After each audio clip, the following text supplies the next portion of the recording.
अरू कुनै नियम छैन, अरू कुनै यहाँ पाखण्ड छैन, कुनै बनावट छैन। उहाँ त खडे बाबा उभिरहनुहुन्छ, जटाधारी, मुण्डधारी, मालाधारी,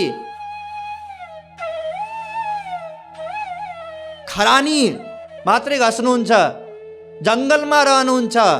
जङ्गलमा रहेर काम बन्नी भएको भए सबै बाँदर त जङ्गलमै छन् त, उनीहरूले श्रीकृष्णलाई प्राप्त गर्छन् र। त्यसैले यो कुनै भक्तिमा कुनै बनावट छैन, छल कपट छैन। भक्तिमा केवल भाव, भावग्राही जनार्दन, केवल भाव, प्रेम, यही भक्ति हो। अब अर्को एउटा प्रश्न हुन सक्छ कि गुरुजी सबै बुझियो, भक्ति सबैले गर्न मिल्ने रहेछ, भक्तिद्वारा नै हुने रहेछ। तर भक्ति साधना गर्दै जाँदा जसरी ज्ञानीको पतन हामीले हिजो सुनेका थियौँ, जड भरतको पनि पतन भयो, भक्ति मार्गमा पनि पतन हुने हो कि खतरा कतिको छ त्यो बाटोमा, कतिको खतरा छ, अगाडि डाका लाग्ने हुन् कि, बाटोमा लुटेराहरू छन् कि, खाल्टो छ कि, पहिरो आइराखेको छ कि, बाढी छ कि, के छ त बाटोमा। हेर्नुहोस्, भक्तको पतन हुन सक्दैन। अनन्यास चिन्तयन्तो माम ये जनाः पर्युपासते तेषां नित्याभियुक्तानां योगक्षेमं वहाम्यहम्। गीता 9:22। यहाँ ददाम्यहम भन्नु भएन, वहाम्यहम, म आफै वहन गर्छु भक्तको योगक्षमको वहन। यो योगक्षम वहन भनेको के हो? जे पाइसकेको छ त्यो भक्तले त्यसको म रक्षा गर्छु, र उसले जे पाउन बाँकी छ त्यो म सबै उसलाई दिलाइदिन्छु। यो हो योगक्षम वाहन।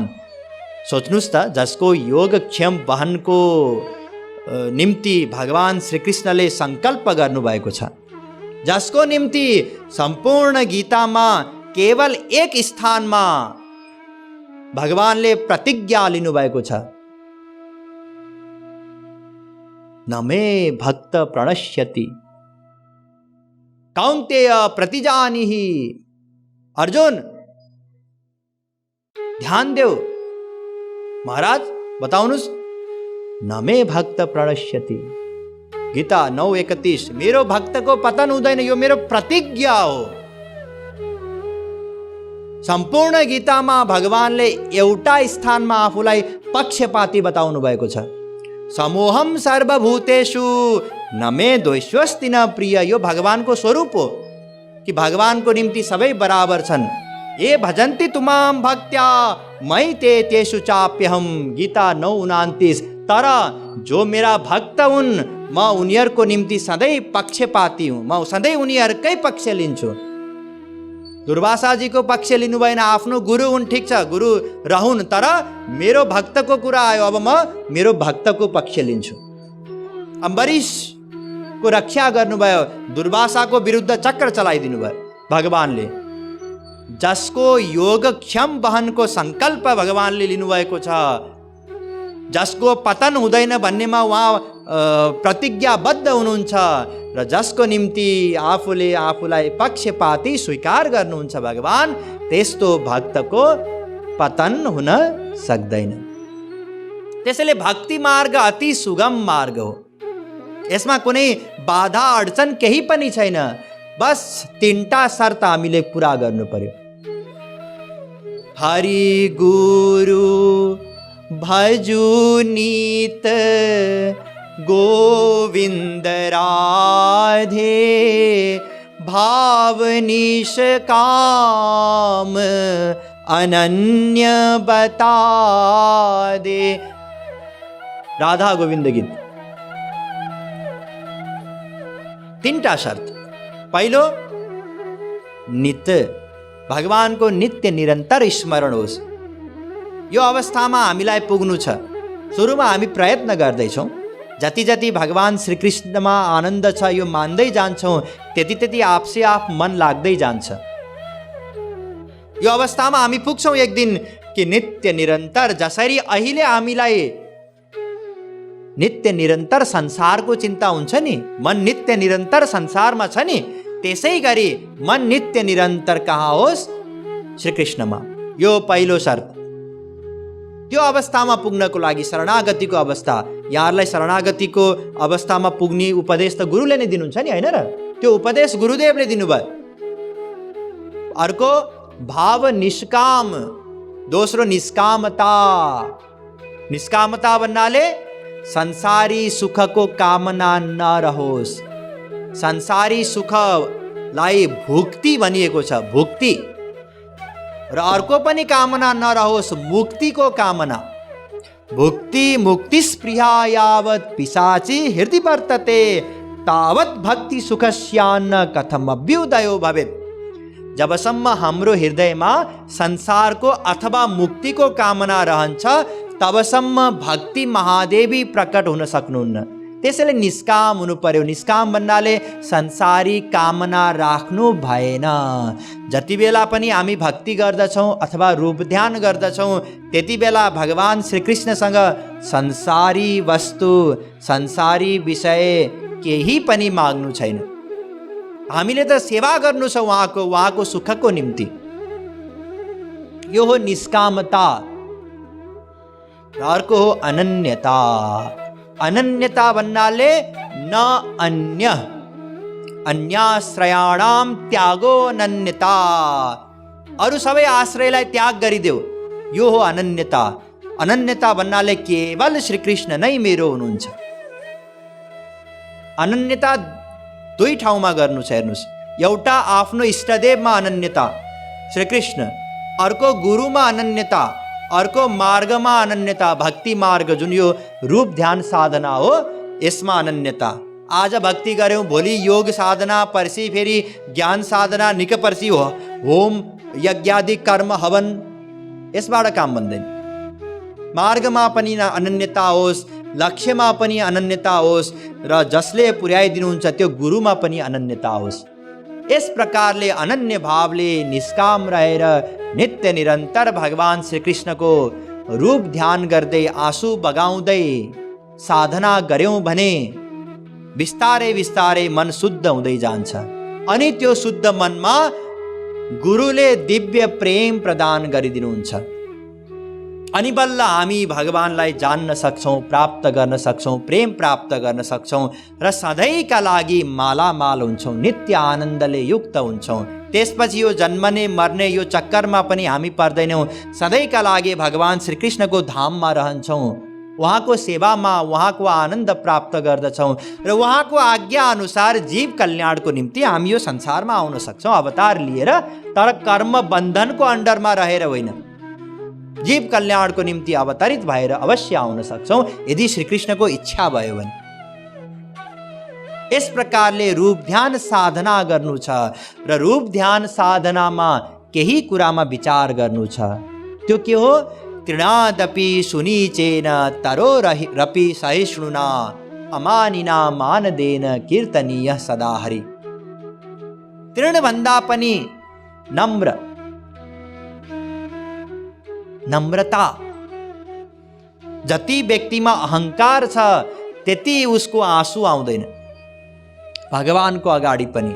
त्यसैले नम्रता, नम्र बनेर भित्रबाट, यदि बाहिरबाट नम्रता भित्रबाट नम्रता छैन भने यसलाई कुटिल्याई भनिन्छ। कुटिल, कुटिल भन्छौँ नि हामी। बाहिर त मिठो चिल्लो घस्नी भन्छौँ अझ भोलि चालेको भाषामा। बाहिर एकदम मिठो कुरा गर्छ, भित्र त त्यसको के चलिरहेछ हामीलाई पनि थाहा छ।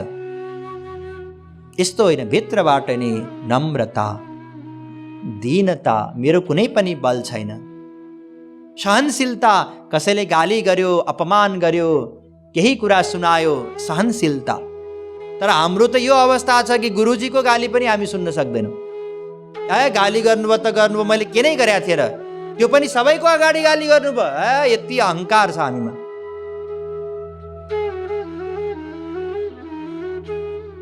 त्यसैले दीनता, नम्रता, सहनशीलता यो भक्तिको आधार हो, स्तम्भ हो, जग हो।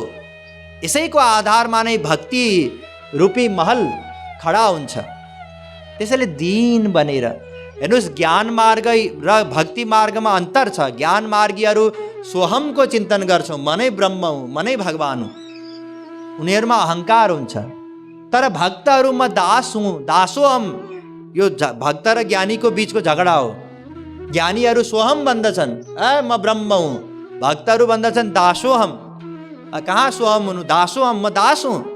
ज्ञानी फेरि भन्दछन् सदा सोहम, सधैँदेखि म भगवान हुँ। भक्त भन्दछन् दास दासोहम, म श्रीकृष्णको दासको पनि दास हुँ। त्यसैले ज्ञान मार्गमा अहङ्कार हुन्छ र भक्ति मार्गमा दीनता नम्रता हुन्छ। किनकि हामीलाई आफ्नो बलद्वारा भगवान मिल्नेवाला छैन। निर्बल के बलराम। त्यसैले यसमा ध्यान दिनु छ, दीनता नम्रता सहनशीलता। यस प्रकारले जब हामी सामूहिक रूपमा भक्ति दुई प्रकारले गर्न सकिन्छ, एकान्तमा पनि गर्न सक्छौँ। एकान्त भन्नाले एकान्त, कोठामा चुक्कुल लगाएर बाहिर कृपया ढोका नढकढकाउनु होला भनी नोटिस टाँसेर अब 15-20 मिनट आधा घन्टा समय लिएर गरिने रूप ध्यानलाई एकान्त साधना भन्दछौँ। यो होइन कि यहाँ बाहिर एकछिनमा बाबु आयो काखमा बस्यो, अब त रूप ध्यान गरेर आँखा बन्द गर्दाखेरि त मन छोरामा जान्छ, अगाडि आएर काखमै बस्यो भने त मन के हुन्छ?